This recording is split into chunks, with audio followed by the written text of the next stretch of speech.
What is going on, guys?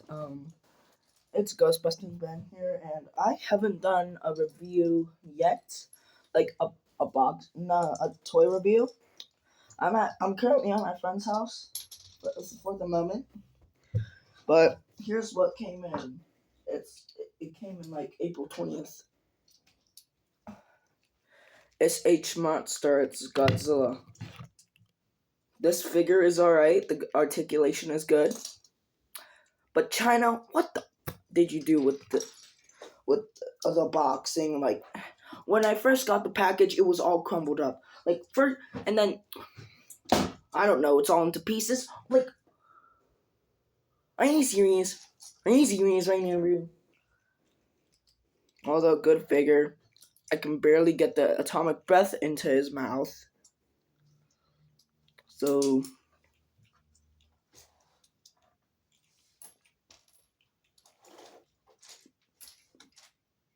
wait, cut that up. Still, welcome to the family. And I told you he would get an update on our way down to Baltimore. I told you he would get an update. Told you. Sunny boy. Bye bye.